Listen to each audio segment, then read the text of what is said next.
నమస్కారం. ప్రేక్షకులందరికీ శుభోదయం.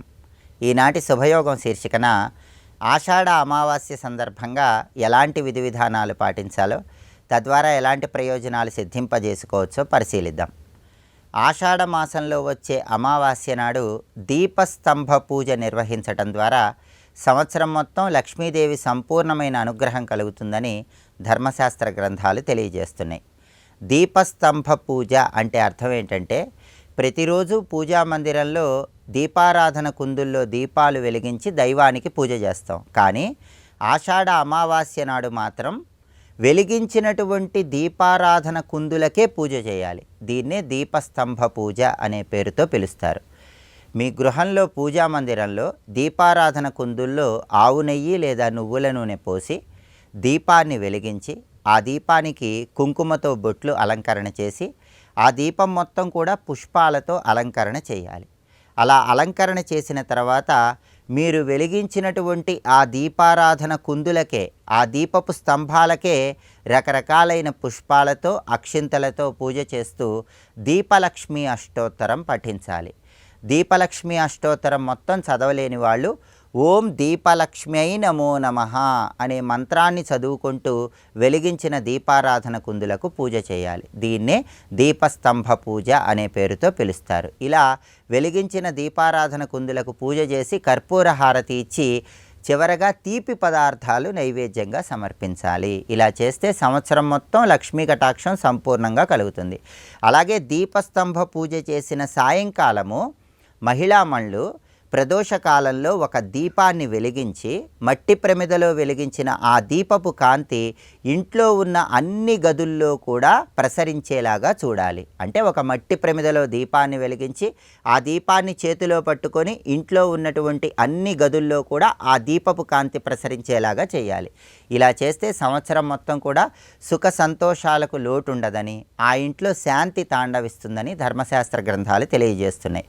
అలాగే ఆషాఢ అమావాస్యను చుక్కల అమావాస్య అనే పేరుతో కూడా పిలుస్తారు. ఇది గౌరీదేవికి ప్రీతిపాత్రమైన రోజు కాబట్టి మీ గృహంలో పూజా మందిరంలో దీపస్తంభ పూజ చేయటంతో పాటుగా తమలపాకులో పసుపు ముద్ద ఉంచి దాన్ని గౌరీ స్వరూపంగా భావిస్తూ అక్షింతలతో పుష్పాలతో పూజ చేస్తూ గౌరీదేవి అష్టోత్తరం చదవాలి. బెల్లం ముక్క నైవేద్యం సమర్పించాలి. ఇలా గౌరీదేవి పూజ చేసే ముందు పూజా మందిరంలో 100 చుక్కలతో ముగ్గు వేయాలి. అలా 100 చుక్కలు కలుపుతూ ఒక ముగ్గు వేసి గౌరీదేవిని పూజిస్తాం కాబట్టి దీన్ని చుక్కల అమావాస్య అనే పేరుతో పిలుస్తారు. అలా 100 చుక్కలతో ముగ్గు వేసి ఆ ముగ్గు మధ్యలో పసుపు రాసినటువంటి దారాలను తోరాల్లాగా ఉంచి గౌరీ పూజ చేయాలి. గౌరీ పూజ పూర్తయిన తర్వాత పసుపు రాసినటువంటి ఆ తోరాలను రక్షలాగా మహిళామణులు ధరించాలి. ఆ చుక్కల ముగ్గు మధ్యలో కూడా కొన్ని దీపాలు వెలిగించాలి. ఇలా చేస్తే సంవత్సరం మొత్తం గౌరీదేవి సంపూర్ణమైన అనుగ్రహం కలుగుతుంది. ఆషాఢ అమావాస్య, చుక్కల అమావాస్య సందర్భంగా దీపస్తంభ పూజ చేయటం ద్వారా లక్ష్మీదేవి అనుగ్రహం కలుగుతుంది. గౌరీదేవికి సంబంధించిన చుక్కల ముగ్గు వేసి పూజ చేయటం ద్వారా గౌరీదేవి అనుగ్రహం కలుగుతుంది. ఇలా లక్ష్మీ అనుగ్రహము, గౌరీ కటాక్షము చాలా సులభంగా సిద్ధింపజేసుకోవచ్చు. రేపటి నుంచి శ్రావణ మాసం ప్రారంభమవుతున్న శుభతరుణంలో శ్రావణ మాసంలో వచ్చే పర్వదినాల విశిష్టత ఏంటో, శ్రావణ మాసంలో లక్ష్మీదేవిని, మంగళగౌరీదేవిని, పరమేశ్వరుణ్ణి ఏ విధంగా పూజించాలో, శ్రావణ మాసానికి ఉన్న ప్రాధాన్యత ఏంటో సిరి సంపదల శ్రావణం అనే శీర్షికన పరిశీలిద్దాం. నమస్కారం.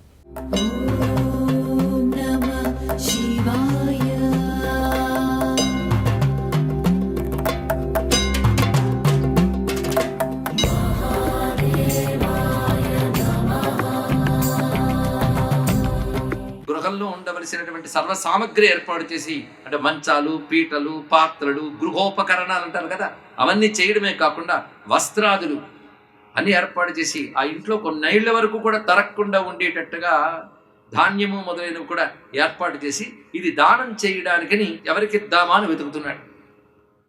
అప్పుడు సరిగ్గా వీరేశ్వర క్షేత్రం దగ్గర వీరేశ్వర స్వామి కూడాను అంతర్గేహంలో వస్తాడు. పేరు తలంచుకున్న పవిత్రుడిని, ఆత్మవీరేశ్వరుడిని కూడా పేరు ఆయనకి. అలాంటి వీరేశ్వర స్వామి క్షేత్రం వద్ద ఒక పేదవాడు ఉండేవాడు, విప్రుడు. ఆయనకి ఒక కూలిపోతున్న ఇంట్లో ఉంటూ అక్కడే అగ్నిహోత్ర కర్మలు అవన్నీ చేసుకుంటూ జీవిస్తున్నాడు. అత్యంత యోగ్యుడు, ఆశ లేనటువంటి వాడు. పైగా తనకు భిక్షగా లభించిన దాంట్లోనే తాను చేయవలసిన దేవపితృ కార్యాలన్నీ చేస్తూ జీవిస్తున్నటువంటి అత్యంత యోగ్యుడు. ఆయన పేరు సుతపుడు. ఆయన వద్దకు వెళ్ళి, నా వద్ద ఇలా గృహం ఒకటి ఏర్పాటు చేశాను, అందులో తులసీవనం ఏర్పాటు చేశాను, అలాగే కూపము, సోపానములు ఇవన్నీ చేశాను. మీ గురించి తెలుసుకున్నాను, మీరు వశిష్ఠ గోత్రోద్భవులు, బహుకుటుంబీకులు అని, పూరి ఇంట్లో కాపురం చేస్తున్నారని, ఈ గృహం కూడా చిత్రమై ఉన్నదని, అందుకే మీరు వచ్చి ఆ గృహాన్ని స్వీకరించవలసిందిగా కోరుకుంటున్నాను అంటే, నేను ప్రతిగ్రహణం చెయ్యను, నేను పుచ్చుకోను అని చెప్పాడు ఆయన. ఈయన కాళ్ళ వేళపడి ప్రార్థించాడు. ఆఖరి కొంతమంది విప్రుల్ని పిలిచి మీరు ఒప్పించండి అని ప్రార్థించాడు. వారికి జాలి కలిగి, ఇతడు ఎంతో భక్తితో అడుగుతున్నాడయ్యా, నువ్వు స్వీకరించు, తద్వారా ఇతడు తరిస్తాడు. ఒక జీవుని తరింపజేయడం కూడా ఉత్కృష్టమే కదా, నువ్వేమీ యాచించలేదు, ఇతడు తనంత తాను ఇస్తూ ఉన్నాడు, పైగా నువ్వు ఆ గృహం దైవ కార్యానికి వినియోగిస్తావు కనుక. అప్పుడు అంటున్నాడు, ఇతడు అన్ని ఏర్పాట్లు చేసి నాకు ఇచ్చాడు, ఇవన్నీ నాకు అక్కర్లేదు, నాకొక కప్పు అంతే, దాంట్లో నాకు అగ్నికార్యం చేసుకోవడానికి, అతిథి అభ్యాగతుని సేవించుకోవడానికి, నా నిత్యానుష్ఠానం చేసుకోవడానికి కావలసింది. అయితే గృహం దేనికి అనే దాని గురించి కూడా చెప్తున్నాడు. గృహం ఏంటంటే, గృహంలో మొదట అవసరం అంటే విప్రుడికి మాత్రం అగ్నిహోత్రుడి గృహానికి చాలా ముఖ్యం. అంటే అగ్నిహోత్రుడు గృహపతి అనే పేరు. అంటే ఇప్పుడు అగ్నిహోత్రుడు గృహాలే పోయాయి అనుకోండి, అది ఉంటే ఎంత విశేషం, లేకపోతే ఎంత బాధ అని తెలిసే కాలం కూడా లేదు. అగ్నిహోత్రం పోయింది, ఆఖరి దేవతార్చనలే పృష్టార్థగా లేకపోయాయి. అలాగే దేవపూజ కూడా లేనప్పుడు అది ఇంకేం గృహం కనుక. అగ్నికార్యము, దేవకార్యము, ఆడి తర్వాత ముఖ్యమైనటువంటిది పితృదేవతలను కూడా ఆరాధించడానికి గృహం. గృహంలో దేవపితృ కార్యములు జరగాలి.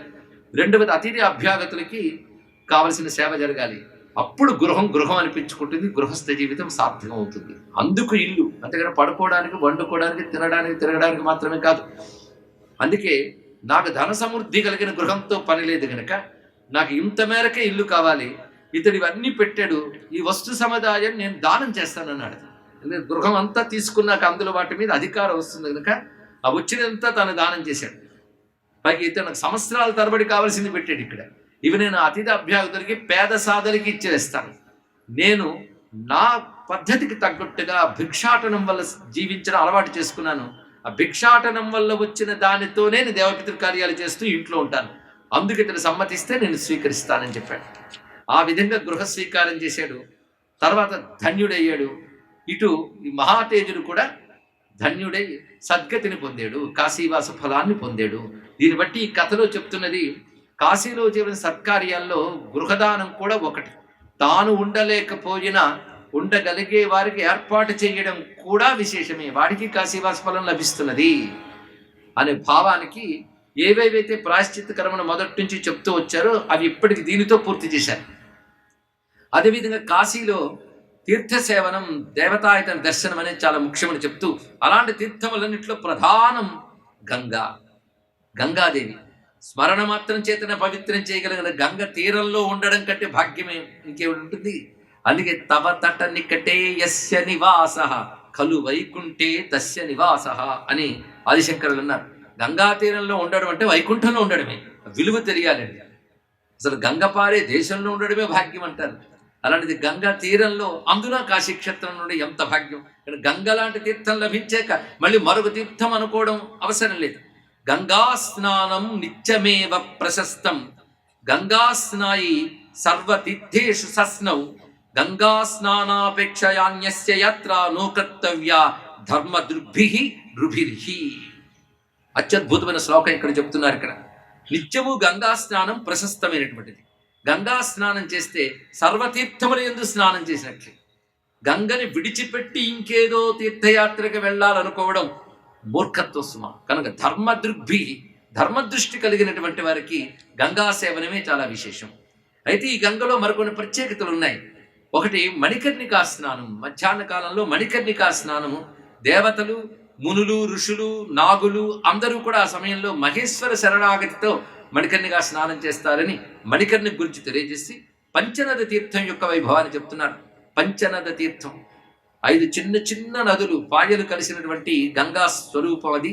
ఆ పంచనద తీర్థం సకలార్థదాయిని. ప్రాతకాలంలో అక్కడ స్నానం విశేషం. అది రమాపతి నివాస భూమి అన్నారు. ఇక్కడ అంటే సాక్షాత్ లక్ష్మీపతి అయిన నారాయణుడు అక్కడ ఉన్నటువంటి చోటు. ఇక వరణా గంగా సంగమం అదొక విశేషమైన అంశం. అంటే గంగలో ముఖ్య ఘట్టాలు ఇవన్నీ కూడా. వరణాగంగా అంటే వరణ అనేది గంగతో కలిసినటువంటి చోటు. అక్కడ ఆదికేశవ స్వామిగా నారాయణుడు ఉన్నాడు. అది విష్ణుపద ప్రాప్తిని కలిగిస్తున్నది. తర్వాత దశాశ్వమేధ తీర్థం, దీని గురించి కూడా పురాణములు యందు చాలా ప్రసిద్ధిగా ఉన్నది. దశాశ్వమేధ తీర్థం యొక్క ప్రత్యేకత తెలియజేశారు. బ్రహ్మదేవుడు శివుని ఆజ్ఞతో దశాశ్వమేధ యాగం చేసినటువంటి చోటు అది. అత్యంత పవిత్రమైనటువంటిది ఆ ఘట్టము. తర్వాత కేదార ఘట్టం, ఇక్కడ ఆదిమణికర్ణిక అని చెప్పబడుతుంది. అత్యంత ప్రశస్తమైనది కేదారము. కాశీలో ఉన్న కేదార జ్యోతిర్లింగం గురించి ప్రత్యేకమైనటువంటి గ్రంథములే ఉన్నాయి. అసలు హిమాలయాల్లో ఉన్న కేదారం ప్రసిద్ధి. అక్కడ 2 కళలే ఉన్నాయని, 14 కళలతో కేదార స్వామి కాశీలో ఉన్నాడని. అది స్వయంభూలింగం, నేటికి స్వయంభూలింగం అండి. స్వయంభూ జ్యోతిర్లింగం. కాశీలో 12 జ్యోతిర్లింగాలు ఉన్నాయి. అదొక భాగ్యం. అందుకే విశేషించి కేదార జ్యోతిర్లింగం అది. అలాగే ఓంకార జ్యోతిర్లింగం ఓంకార ఖండంలో ఉన్నది. మహాకాల జ్యోతిర్లింగం ఉన్నది. ఇలా అన్ని జ్యోతిర్లింగములు కాశీలో ఉన్నాయి. ఇది కూడా విశేషమైన అంశం. చిత్రం ఏంటంటే తర్వాత ఎవరు పెట్టినవి కావు, ఇవన్నీ స్వయంభూలు జ్యోతిర్లింగములే. శక్తిపీఠాల గురించి ఎలా చెప్పుకున్నామో అదే విధంగా అందుకే కొన్ని ప్రధానమైనవి చెప్తున్నారు ఇక్కడ. వీటి యందు స్నానము విశేషం కాశీవాసికి అని చెప్తూ ఆ ఘట్టమును చెప్తూ, మరొకటి గంగా ఆశీ సంగమం, చాలా ఉత్కృష్టమైన తీర్థము ఇది అంటూ కాశీఖండంలో తెలియజేశారు. మళ్ళీ కాశీ రహస్యంలో కూడా చెప్తున్నారు. పై గంగా ఆశీ సంగమం ఎలాంటిది అంటే మొత్తం తీర్థముల్లో తల వంటిది అని చెప్పారు. ఇక్కడ మిగిలినవి అంగములు వంటివి అన్నారు. నిజానికి శరీరంలో తలే ప్రధానం. సర్వేంద్రియాణం ప్రధానాంగం అంటారు కదా తలని, ప్రధాన అంగం. అందుకే అసీ గంగా సంగమం చాలా విశేషమైనటువంటి చోటది. కానీ అందులో స్నానము సర్వతీర్థ స్నాన ఫలాన్ని ఇస్తున్నది. ఇక్కడ చిత్రం ఏంటంటే ఇక్కడ ఆదిత్యుడు ఉన్నాడు, లోలార్కుడు అనే పేరుతో. ఆ ఆదిత్యుడు అంటేనే తీర్థకరుడు ఆయన. ఆ స్వామి అటు ఆదికేశవుడి వద్ద ఉన్నాడు, ఇక్కడ ఉన్నారు 2 యువతులు. అక్కడ కేశవాదిత్య నామంతో ఉన్నాడు, ఇక్కడ లోలార్కుడు నామంతో ఉన్నాడు. అనేకమైన దివ్య ధామములు ఈ అసీఘాట్ తీరంలో ఉన్నాయి. స్వస్తి.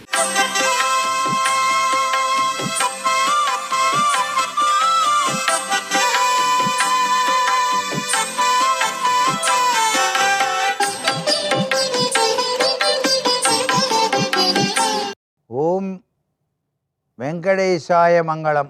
ఓం నమః శివాయ. శ్రీమాత్రే నమః. ఈరోజు అమావాస్య తిథి.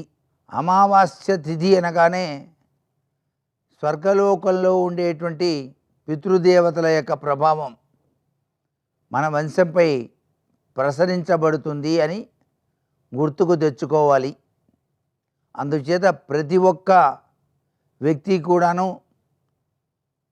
తన వంశంలో మరణించిన వారిని తలుచుకొని వారికి దక్షిణ దిశగా నిలబడి నువ్వులతో తర్పణం ఇచ్చినట్లయితే ఆ పరమపదించినటువంటి వ్యక్తుల యొక్క దివ్యవంతమైన ఆశీస్సులు ఇతని వంశంపై అదృష్టాన్ని ప్రసరింపజేయటానికి సహకరించబడతాయి.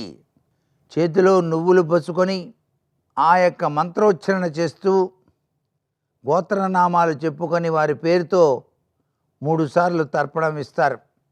తండ్రి, తాత, ముత్తాత పేర్లు చెప్పి ఈ విధంగా జరిపినట్లయితే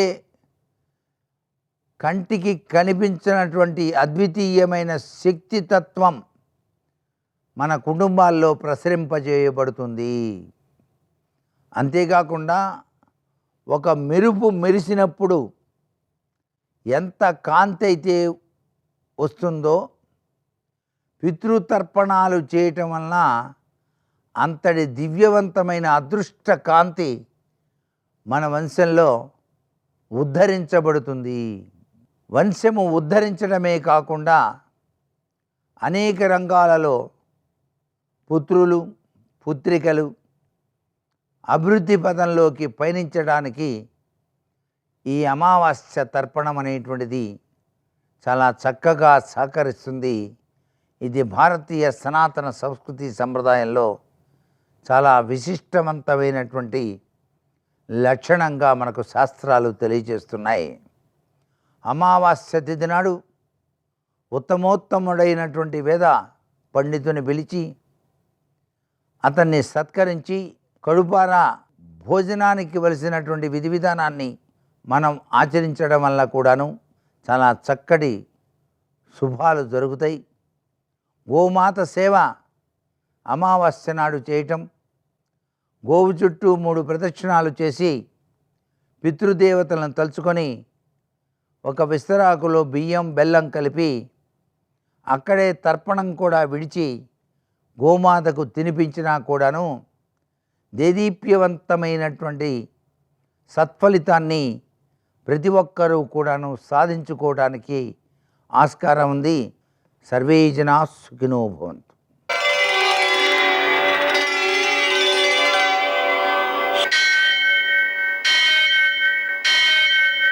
సహస్రశీరుషం దేవం విశ్వాక్షం విశ్వశంభువం విశ్వం నారాయణం దేవమక్షరం పరమం పదం విశ్వతః పరమాం నిత్యం విశ్వం నారాయణగుం హరిం విశ్వమేవేదం పురుషస్తద్విశ్వముపజీవతి పతిం విశ్వస్యాత్మేశ్వరగుం శాశ్వతగుం శివమచ్యుతం నారాయణం మహాజ్ఞేయం విశ్వాత్మానం పరాయణం. సూర్యశౌర్యమథేందురింద్రపదవీ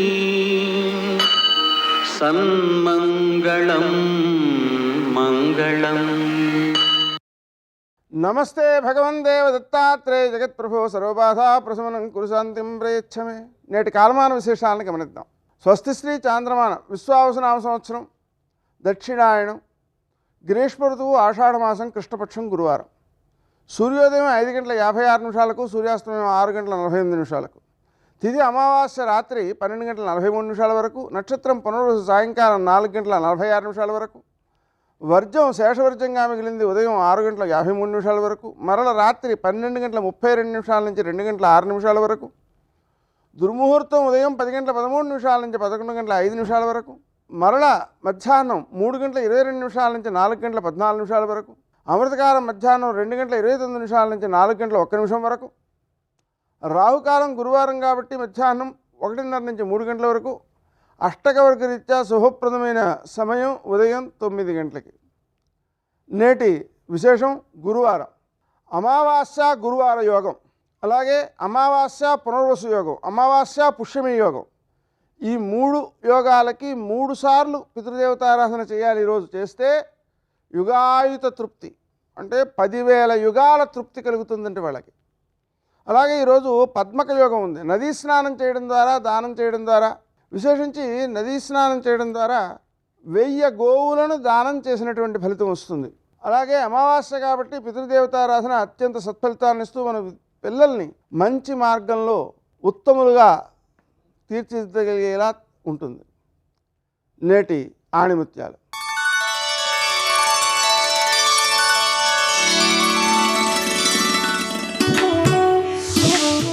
నోరు జారిన మాట, గడిచిపోయిన కాలం, పోగొట్టుకున్న అవకాశం తిరిగి లభించవు.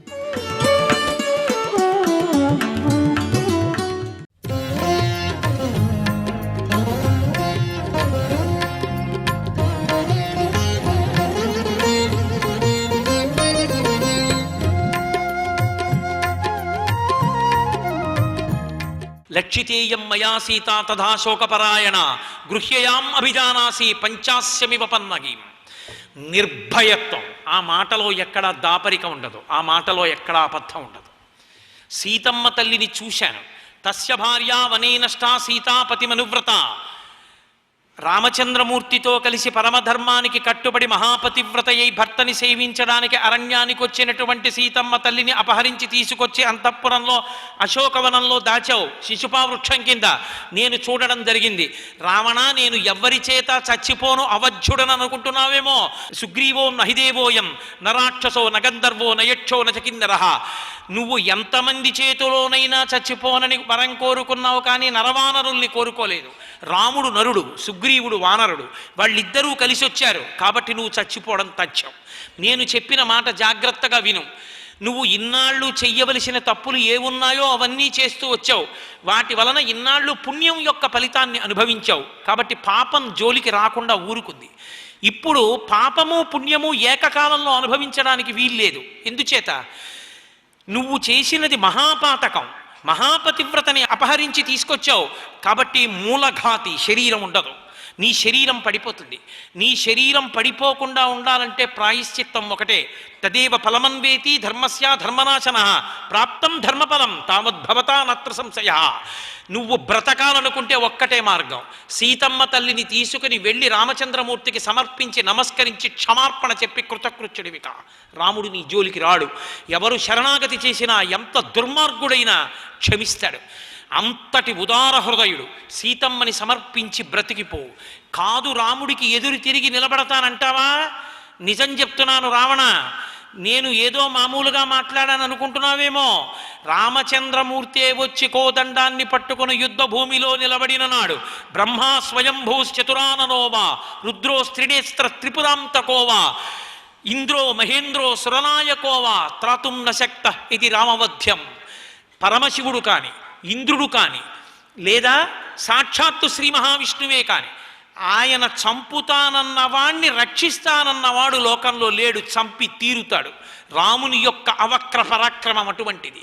ఆయన ముందు నిలబడగలిగిన వాడు లేడు. రాముడు కోదండంలోకి బాణం సంధించాడా? నీ ఒక్క లంకాపట్టణం కాదు, 33 కోట్ల మంది దేవతల యొక్క సంఘములను చీల్చి చెండాడతాడు. అంతటి రౌద్రమూర్తి. ఆయనకి కోపం వస్తే ఆయన జోలికి వెళ్ళకు, నా మాట విను, సీతమ్మని సమర్పించు రాముడికి. ఎంత గొప్ప సందేశం అండి! హనుమ రావణాసురుడితో మాట్లాడడంలో అసలు ఆయన వాగ్వైభవం, ఆయన ధైర్యం, ఆయన జ్యుతి కనపడతాయి. ఏమనుకుంటున్నావో, ఒకానొక నాడు నువ్వు కైలాస పర్వతం మీద పార్వతీ పరమేశ్వరులు నీకు దర్శనమివ్వలేదని కోపం వచ్చి నీ చేతులన్నీ దాని కింద పెట్టి కైలాస పర్వతాన్ని కదపడానికి ప్రయత్నిస్తే పరమశివుడికి కోపం వచ్చి తన కాలి బొటన వేలుతో నొక్కాడు పర్వతాన్ని. నీ చేతులు దాని కింద ఉండిపోతే అప్పుడు పరమేశ్వరుణ్ణి సామవేదంతో కీర్తిస్తే ఆయన అనుగ్రహించి వేలు తీస్తే పైకొచ్చావు. అటువంటి శివధనస్సుని భంగం చేసిన వాడు రామచంద్రమూర్తి. చరణాగ్రమున నీ భుజాదర్పమడచిన ధూర్జటి విలులీల త్రుంచి వైచే వాలపాశంబున పడి నిన్ను కట్టిన వాలినొక్కమ్మున కులవేసే.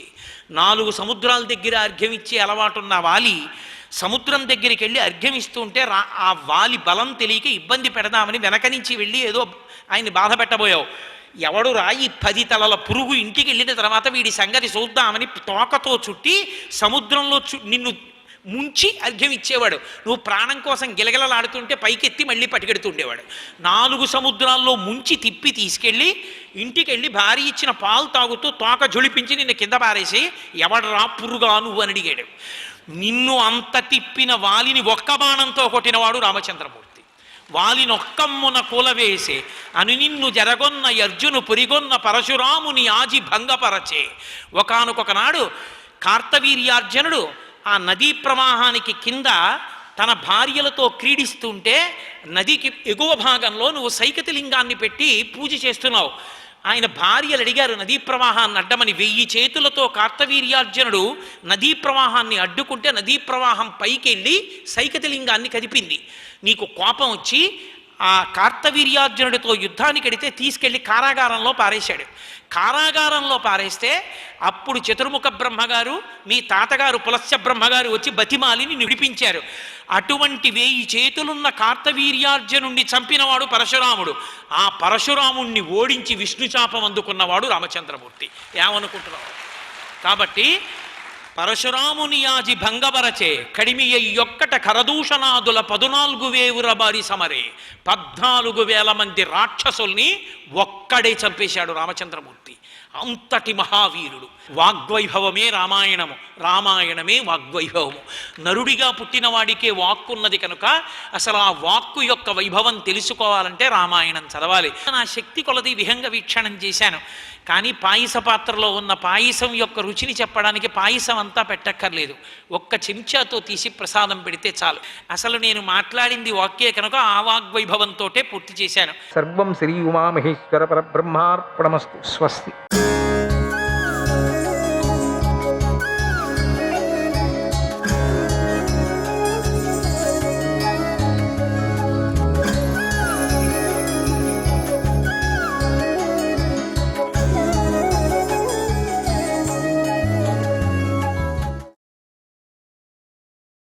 శ్రీకృష్ణుడు ఆ మణిపర్వత సౌందర్యాన్ని పరిశీలించి ముచ్చటపడి దాన్ని తన చేతులతో అవలీలగా పెకలించి దాన్ని పూర్తిగా గరుత్మంతుడి మీద కూర్చొని ఉన్నటువంటి సత్యభామకు కానుక ఆమె పక్కన నిలబెట్టాడు.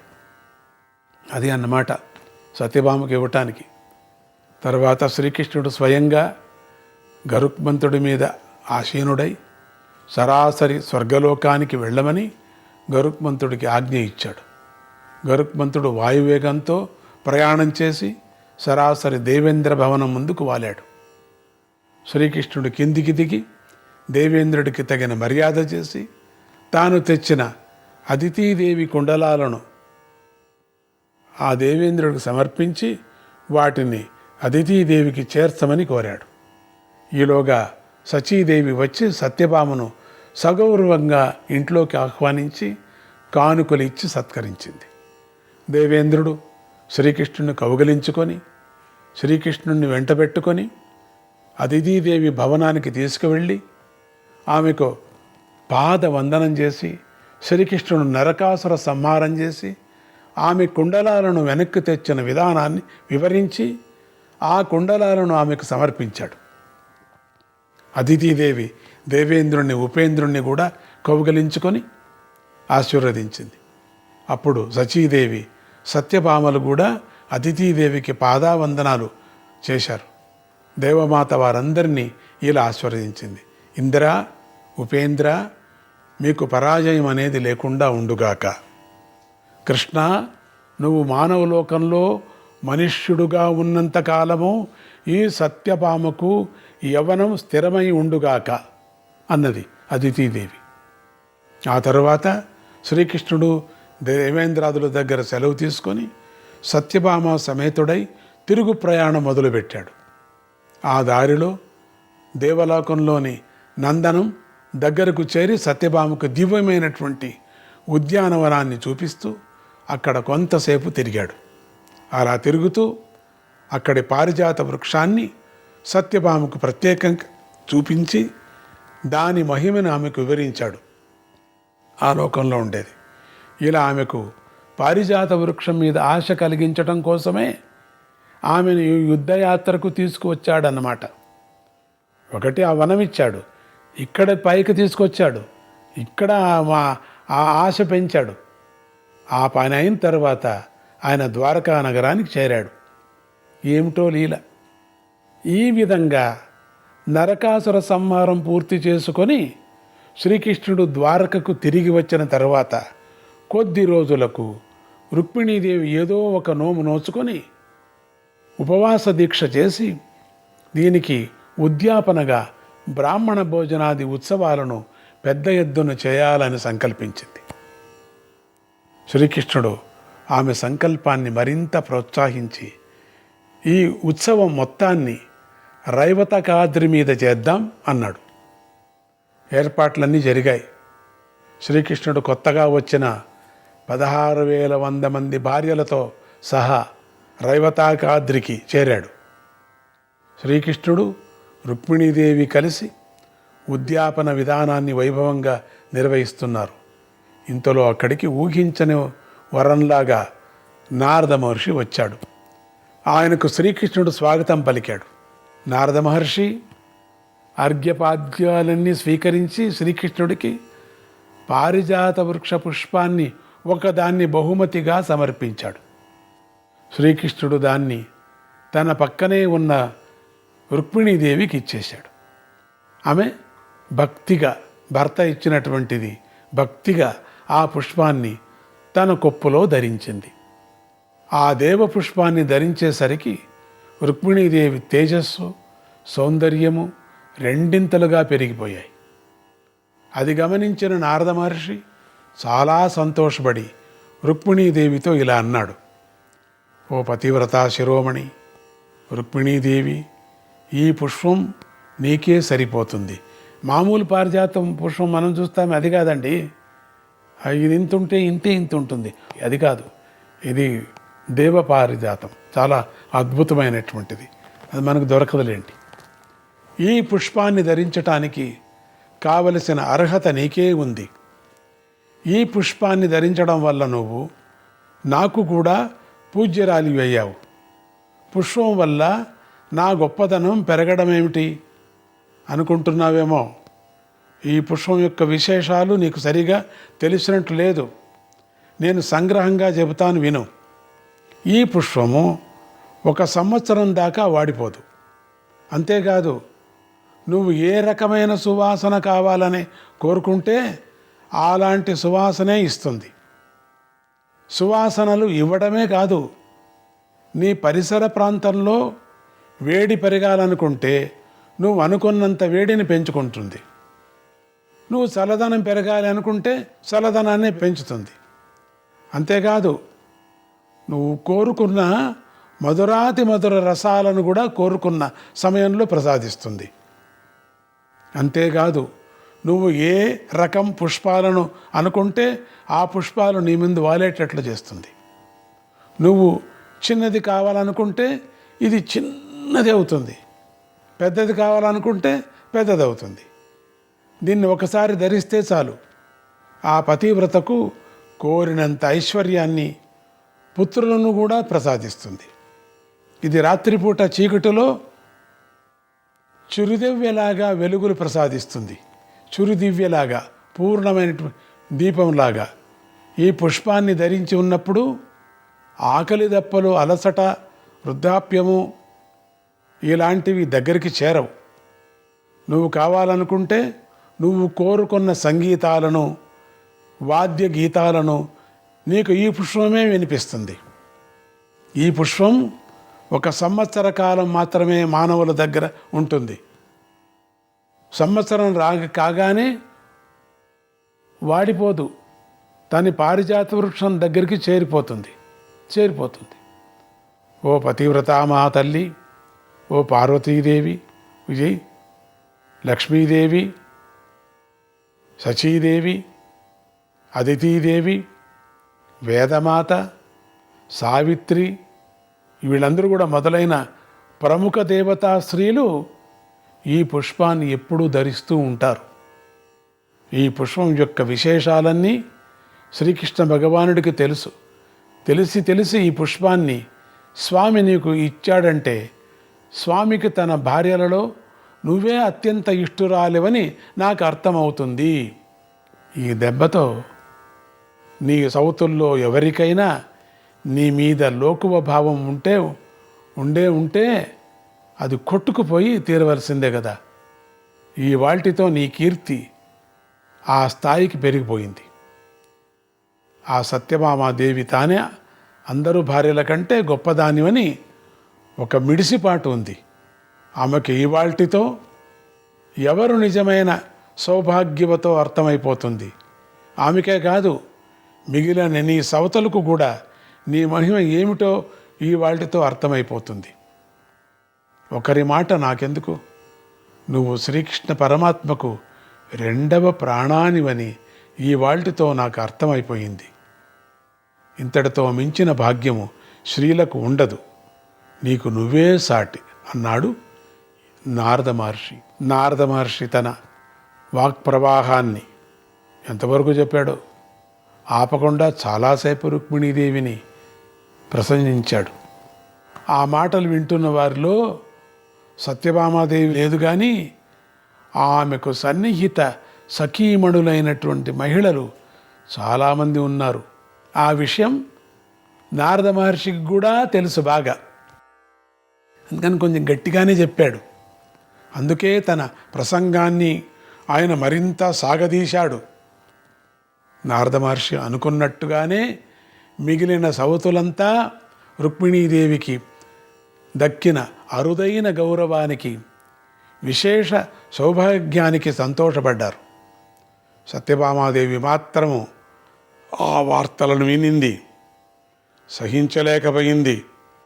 దానికి తోడు ఆడవారి మాటలు మరింత సమయానుకూలంగా ఉంటాయి గనుక సత్యభామ సఖీమణులు రుక్మిణీ సౌభాగ్యాన్ని సత్యభామ ముందు మరింత ఎక్కువగా వర్ణించారు.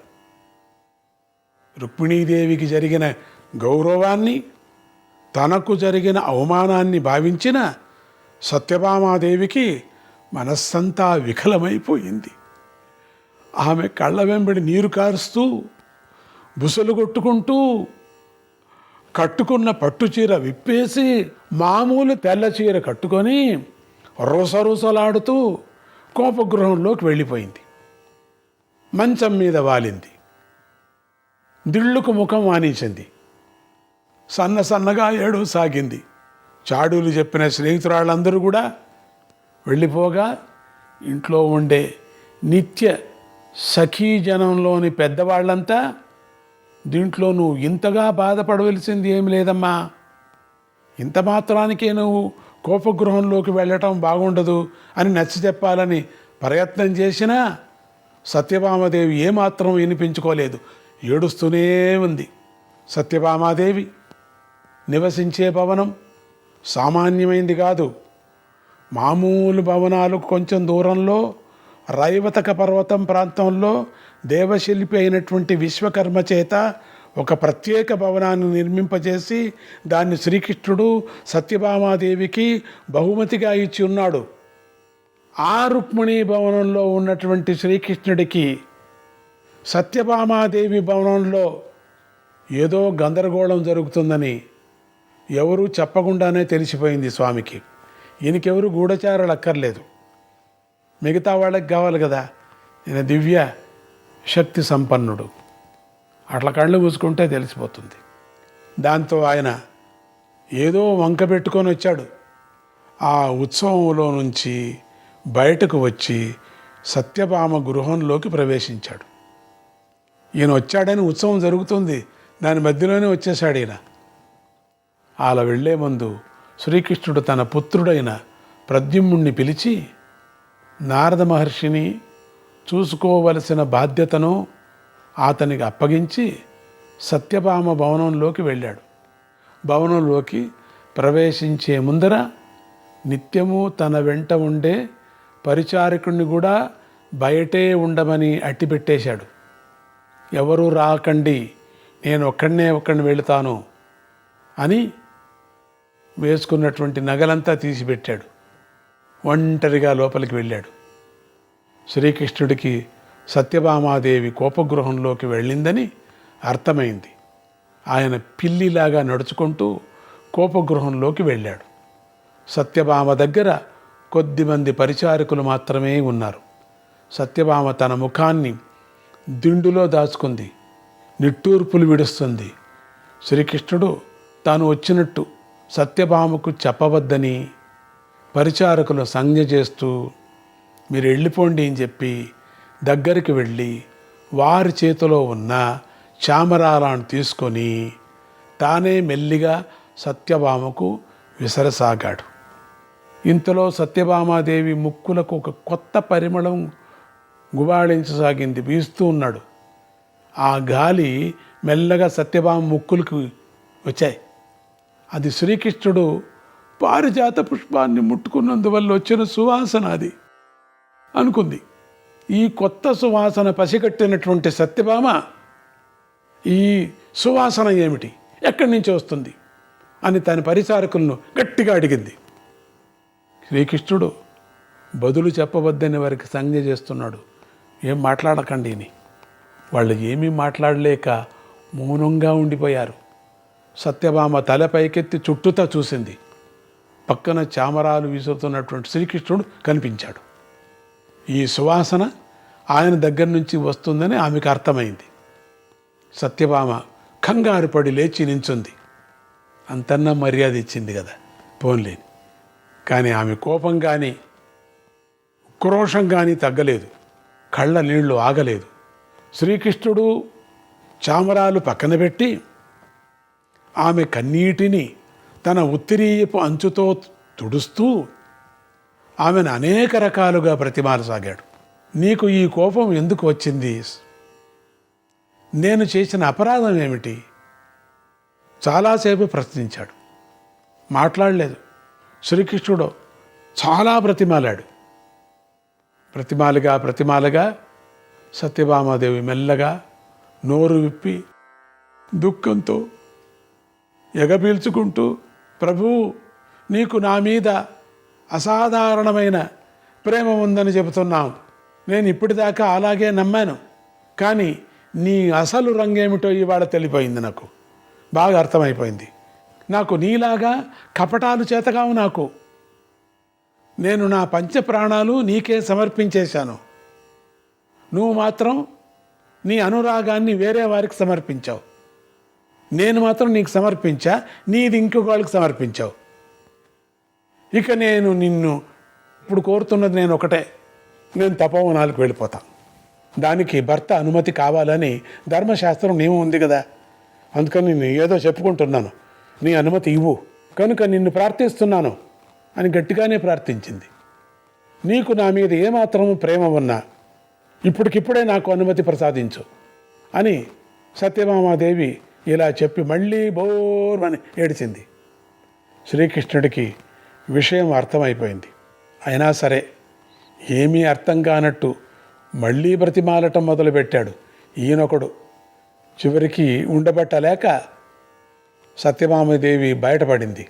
తన అక్కస్సును ఇలా వెళ్ళబెట్టింది. అంటే లోపల ఉండేటువంటి ఆ కుళ్ళు, ప్రభూ, సవతుల్లో నా స్థాయిని పెంచిన వాడివి నువ్వే, పొగిడి పొగిడి పొగిడి పొగిడి ఇవాళ దానిని కూలదోచిన వాడు నువ్వే. పారిజాత పుష్పం చేతికి దొరికేసరికి నీకు ఇష్టమైన వస్తువును నీకు ప్రియతమైనటువంటి వారికి ఇచ్చుకుంటే ఇచ్చుకున్నావు, పోన్లే, అక్కడ నా ప్రసక్తి ఎందుకు రావాలి? కనుక నాకు తపస్సు చేసుకోవటానికి అనుమతి ఇవ్వు, చాలికనా, ఈ సంసారం చాలు నాకు, బహిరంగంలో మాత్రం నన్ను అవమానిస్తావు. ఇలాంటి ప్రేమ నాకెందుకు? అందుకే నేను తపస్సుకి పోతానంటున్నాను, తపస్సుకు వదిలేసేయి నన్ను అని ఈ విధంగా సత్యభామాదేవి వాక్ప్రవాహం సాగిపోతూనే ఉంది. శ్రీకృష్ణుడు ఎంత ప్రతిమాలినా అది ఆగటమే లేదు.